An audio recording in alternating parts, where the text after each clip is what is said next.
Herbert का 5 पदी उपागम पढ़ेंगे हम। जैसे बताया मैंने कि हर्बर्ट जर्मनी के प्रसिद्ध शिक्षा शास्त्री एवं दार्शनिक हुए हैं। उन्होंने शिक्षण को 5 पदों में बांटा है। 5 पदों में शिक्षण को बांटा है और उसी के आधार पर पाठ्य योजना बनाने की बात इन्होंने की है कि पाठ्य योजना का जो मैंने बताया कि बहुत सारे अप्रोच हैं, उसमें एक हर्बर्ट का भी अप्रोच है। तो इस अप्रोच में क्या करता है, 5 पद है, उस 5 पद के आधार पर पाठ्य योजना बनाई जाती है। इस अप्रोच में पाठ्य योजना बनाने के इस अप्रोच में यह उपागम सबसे पुराना है और अधिकांश शिक्षकों द्वारा प्रशिक्षण संस्था में पाठ्य योजना तैयार करने के लिए इसी उपागम का प्रयोग किया जाता है। लेकिन इस उपागम में प्रस्तुतिकरण पर अधिक बल दिया है हर्बर्ट ने और विद्यार्थियों की रुचियों, अभिवृत्तियों, मूल्यों आदि पर ध्यान नहीं दिया जाता। इसमें स्मृति स्तर पर अधिक बल दिया है। इस अप्रोच में इस उपागम में 5 पद है। प्रस्तावना कक्षा में जाने से पूर्व अध्यापक कक्षा में प्रवेश करेगा तो तुरंत तो पढ़ाएगा नहीं, तो इसके लिए कुछ क्रियाएं करनी पड़ती है, वही है प्रस्तावना। ठीक है, यह प्रस्तावना पूर्व ज्ञान के आधार पर होता है। पूर्व ज्ञान के आधार पर होता है प्रस्तावना। जैसे कि मैंने यातायात के साधन में बताया कि कैसे तुम लोग आए हो, पूर्व ज्ञान है, उसके आधार पर प्रस्तावना किया जाता है। प्रश्नोत्तर कौशल से, चित्रपट कोई दिखाकर, कोई कविता पूछकर। तो पूर्व ज्ञान के आधार पर पूछे गए प्रश्नों से नवीन ज्ञान प्राप्त करने में इससे सहायता मिलती है। यही है प्रस्तावना। प्रस्तावना का मुख्य उद्देश्य बच्चों को जो नवीन ज्ञान दे रहे हो उसको पूर्व ज्ञान से जोड़ना, यही है प्रस्तावना। इसके पश्चात उद्देश्य कथन किया जाता है और पाठ शुरू होता है। प्रस्तावना समझ गए। अब प्रस्तुतिकरण मतलब पाठ को प्रस्तुत करना। शिक्षक प्रस्तावना कर लिया, बच्चा अब आ गया टॉपिक पे, पूर्व ज्ञान के आधार पे नवीन ज्ञान को जोड़ दिया, प्रस्तावना हो गया, उद्देश्य कथन हो गया। अब प्रस्तुतिकरण होगा।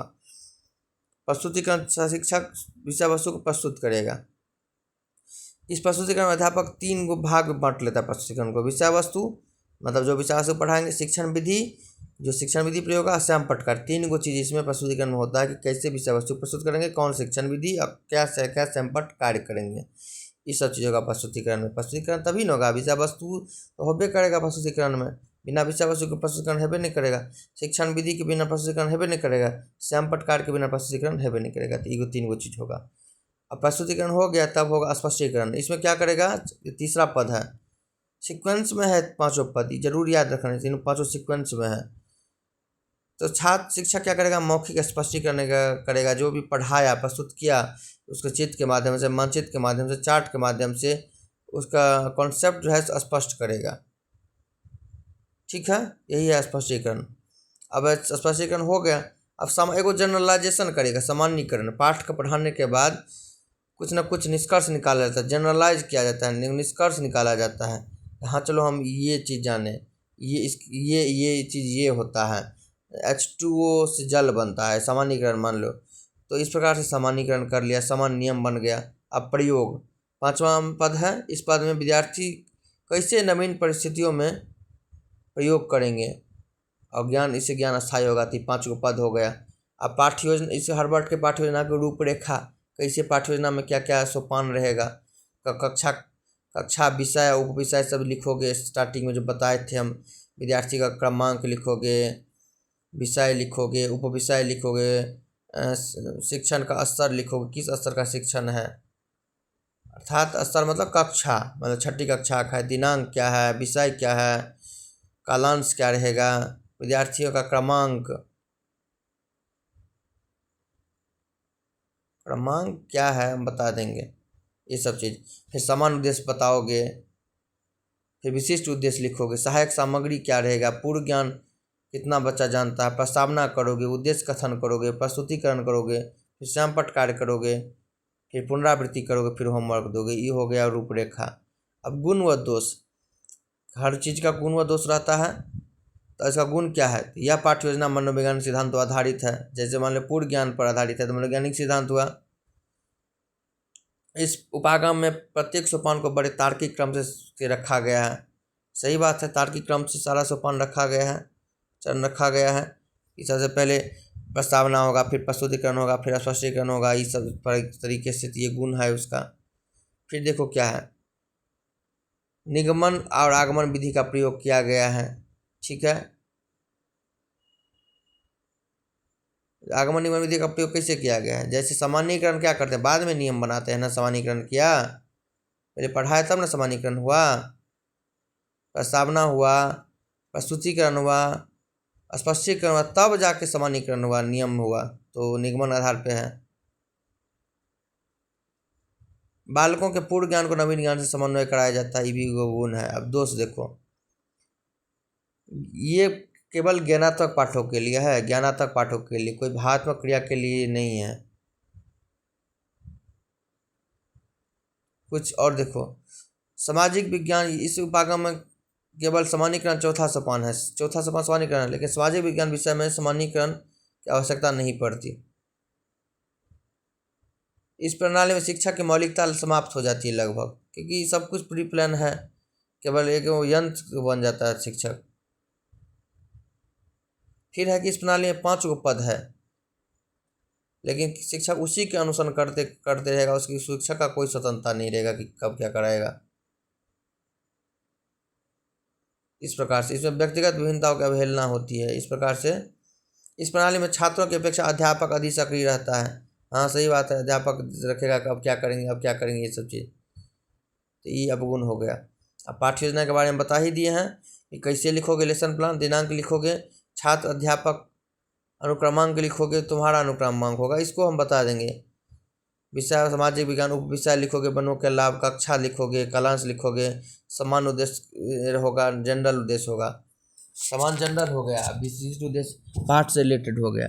समान उद्देश्य क्या हो गया, छात्रों में तर्क शक्ति का विकास, क्योंकि जनरल उद्देश्य होगा पढ़ाने का। कोई भी चीज़ पढ़ाओगे तो तर्क शक्ति का विकास होबे करेगा, विशेषण शक्ति का विकास होबे करेगा, सहयोग एवं आदान प्रदान, ये सब हेबे करेगा। ये सब सामान्य उद्देश्य, मनोज्ञान दृष्टिकोण उत्पन्न हेबे करेगा, ये सामान्य उद्देश्य हो गया। अब विशिष्ट उद्देश्य हो गया, उपविषय से रिलेटेड होगा। जैसे उपविषय क्या है, इससे बनों के उपविषय क्या है, इसमें उपविषय है ना, यहाँ पे बनों के लाभ, बनों के लाभ।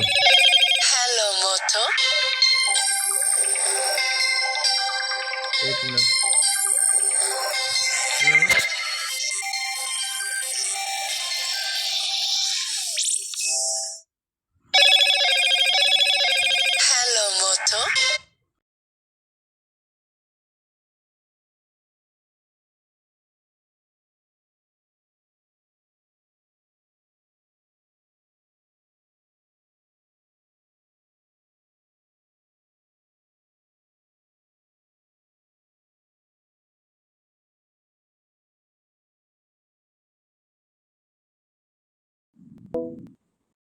चलो भाई फोन आ गया था सोनी का, अब पढ़ेंगे। तो ये सब चीज़ बता दिए। तो विशिष्ट उद्देश्य होगा, क्या होगा, उपविषय। जैसे उप क्या है विशिष्ट उद्देश्य, विशिष्ट उद्देश्य उपविषय से रिलेटेड होगा। जैसे बनों के लाभ है ना, तो बनों के लाभ है तो बनों के लाभ से रिलेटेड होगा कि छात्र को बनों के लाभ के बारे में बताना, पर्यावरण में बनों का क्या महत्व है इसके बारे में बताना, ये सब चीज़ उपविषय हो गया। अति विशिष्ट उद्देश्य होगा। सामान्य सामग्री, सहायक सामग्री, इसमें क्या क्या यूज करेंगे, ई स्टेप हो गया, सैमपट करेंगे, रजिस्टर करेंगे, चौक करेंगे, संकेतक करेंगे, यूरिया खाद की को बोरी करेंगे, वाहन के टायर का एगो चित्र करेंगे, भारत का मानचित्र तथा एक चित्र जिसमें हनुमान जी पर उठाए खड़े हैं, ये हो गया। आगे पढ़ेंगे इसके बारे में। सहायक सामग्री, पूर्व ज्ञान, पूर्व ज्ञान क्या करेंगे, जैसे मेज की ओर संकेत करते हुए यह क्या है, मेज किस चीज़ से बना है, लकड़ी हमें कहाँ से प्राप्त होती है। इस आधार पे हम जाएंगे बन के लाभ पे। अब प्रस्तावना कैसे करेंगे, ऐसे बच्चों से पूछेंगे, अच्छा ऐसे 2 वस्तुओं के नाम बताओ जिसमें लकड़ी का प्रयोग हुआ है।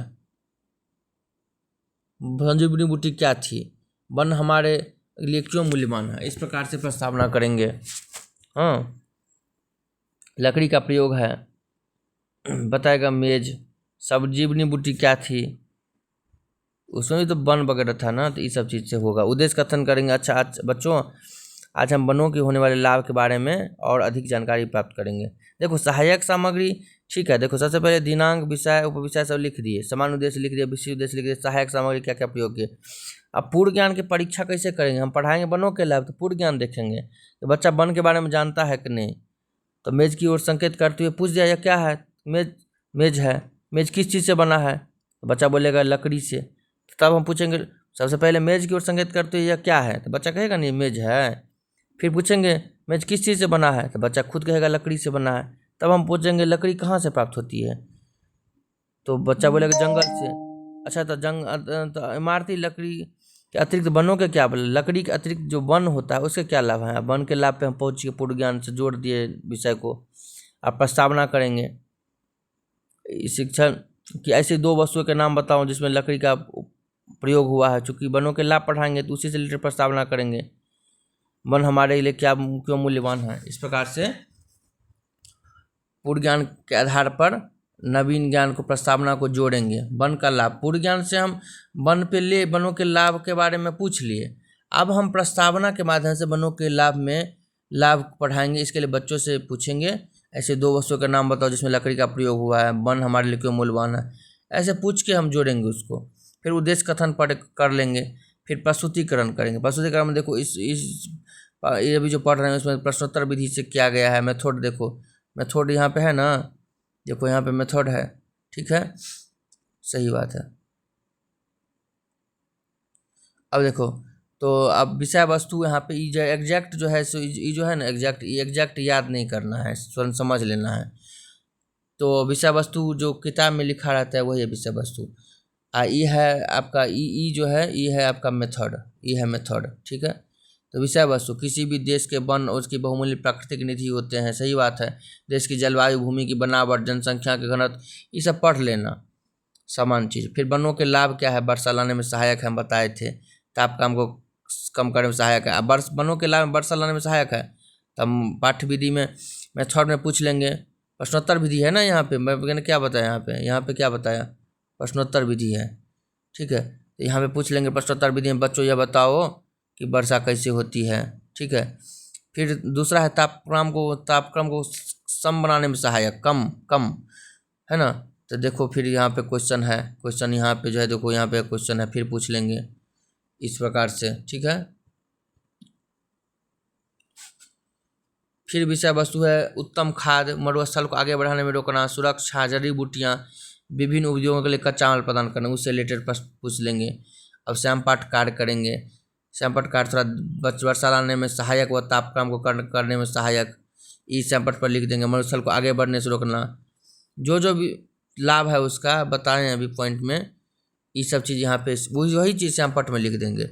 फिर पुनरावृत्ति करा देंगे बच्चों को। अच्छा, वनों के लाभ का, वर्षा से वनों का लाभ का क्या संबंध है, सुरक्षा कैसे होता है वनों से, वन और जलवायु का क्या संबंध है, इस प्रकार से पुनरावृत्ति कर देंगे, छात्र की रिवीजन हो जाए। फिर गृह कार्य दे देंगे बच्चों को कि वनों से क्या क्या लाभ है, उस पर एक निबंध लिख कर आए। तो इस प्रकार से करेंगे। निष्कर्ष पढ़ लेना। बर्मिंघम के अनुसार पाठ्यक्रम है, पाठ्यक्रम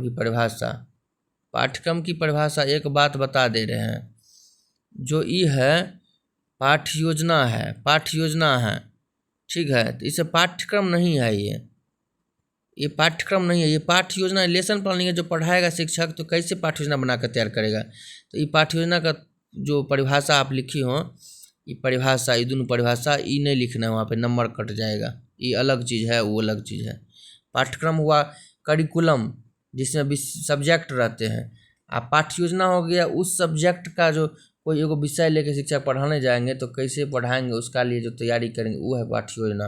अब पाठ्यक्रम हो गया होल पूरा पाठ्यक्रम जो पूरा साल में चलेगा। अब पाठ्य योजना हो गया उस साल के उस जो महीना का जो एक दिन है, एक दिन में जो एक कालांश है 40 मिनट का, उसमें जो पढ़ाएगा वो है पाठ्य योजना। तो दोनों अलग अलग आकाश पाताल का अंतर है, तो ये परिभाषा नहीं लिखना है। Thank you.